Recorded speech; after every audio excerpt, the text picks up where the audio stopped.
Cincinnati is suing former quarterback Brendan Sorsby for $1 million in damages. Let's talk about whether or not they got a case and what it is that they are claiming Brendan Sorsby did not do to live up to his end of a 2-year NIL revenue sharing deal. What's up, kid folk? It's RJ Young. I am not on a step mill. If this is your first time watching Adapt and Respond, thank you for joining us here. We talk college football year-round. If you're into that, hit that subscribe button, like this video, answer the question in the comments below. Do you think that Cincinnati will be able to get the $1 million in liquidated damages that they claim they are owed after Brendan Sorsby elected to enter the transfer portal and signed a lucrative deal with Texas Tech to be their presumptive starting quarterback for the 2026 season? Now, look, I, like you, am kind of tired of talking about topics that have to do with name, image, and likeness deals going bad, or even name, image, and likeness deals.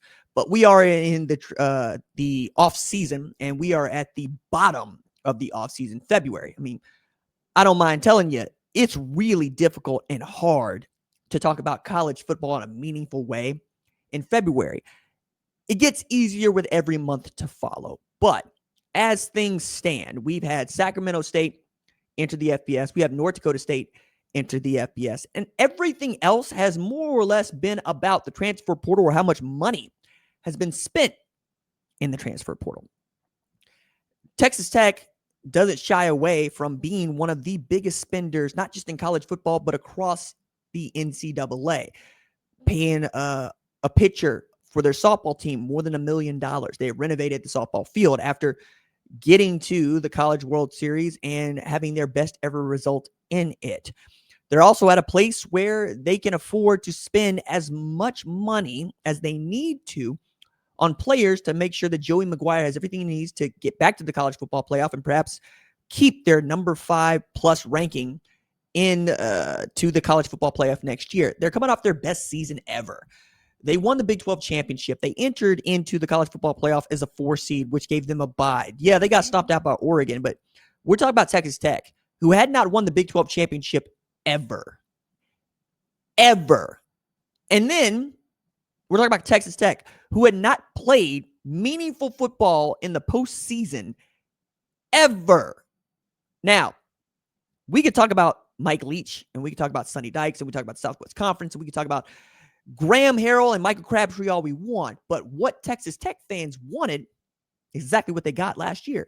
And what they learned from that is if you throw enough money at the problem, it ceases to be a problem. So they went into the transfer portal, and first they wanted Sam Leavitt. Sam Leavitt kind of drug his feet on Texas Tech. I think he actually wanted to end up at LSU playing for Lane Kiffin, and that's what he got. Brendan Sorsby, on the other hand, understood what it was for Texas Tech to pursue him. One of the Big 12's best quarterbacks and perhaps its best dual threat quarterback, coming off of a really great 2024 season and a decent 2025 season, wanted to play for a winner. This is a dude that actually missed on the Indiana sweepstakes by electing to enter the transfer portal after Curt Cignetti became its head coach. If Brendan Sorsby stays on to be the quarterback at Indiana, there's no telling what happens to his career. Maybe he's even a 2-year starter for them, and maybe he, and not Fernando Mendoza, leads them to a national championship and wins the Heisman Trophy. I'm sure that that is a scenario that plays in his head. I'm sure that's a scenario that plays in the head of his family. And getting to a place like Texas Tech puts him in a great position to do those things. However, the University of Cincinnati would say, hey, dog, we picked you up off of a bad Indiana team. We allowed you to compete and win the starting quarterback job, and Scott Satterfield threw the kitchen sink behind you as our guy. Came into the Big 12 saying, I don't know if anybody knows, but we got the returning leading rusher at quarterback in the Big 12 on our team. And that seems to be a thing that everybody wants in this age of college football. 2025, 2026, you need a guy that can take care of himself. And on a bad Cincinnati team, Brendan Sorsby was good. Now, where Cincinnati feels it has a grievance is there's a buyout in his contract. And every single NIL deal, revenue sharing deal that you will see and hear about from here on in has a buyout in it.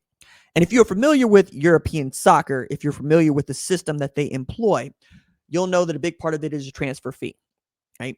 So if you're the kind that wants to go and buy a player from, let's say, Watford in the Premier League, or I don't know if Watford's in the Premier League. I'm probably wrong about that.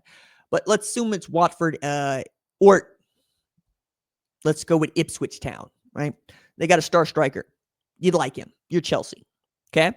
Ipswich Town's going to go, here's the number you're going to pay us for us to free him of his contract with us and to send him to you.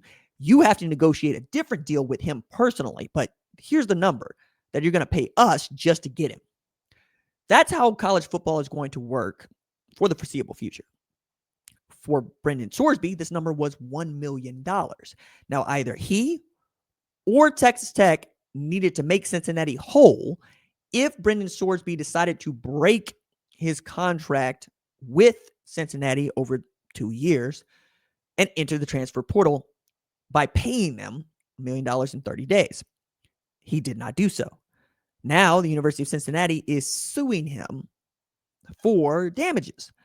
This feels like an open and shut case to me, but as we have seen across the country, what seems like the letter of the law doesn't always make it to some of these judges who have fundamental rooting interests in their favorite college football programs. We saw this in the state of Mississippi, where a judge filibustered for the better part of 40 minutes, even messing up the facts of college football so that he could tell everybody Trinidad Chambliss gets another year to play college football. Now, as I will demonstrate,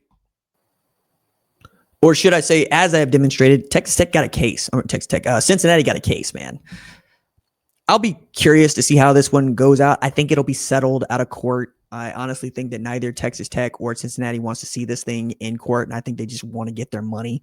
And I think if Texas Tech reviews the deal and they see that there is a contractual obligation on the part of Brendan Sorsby, either he's going to have to make that whole or they'll make that whole. Given the kind of money that Texas Tech has been willing to spend on its players and on its roster, probably in the range of $40 million, this is a drop in the bucket for them. But for Cincinnati, it's a little bit more.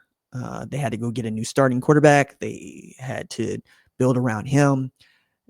There's a lot more here than just monetary value. There's also them saving face, right? And that's a lot of what you're paying for in 2026. Sucks, but that's just the way it is.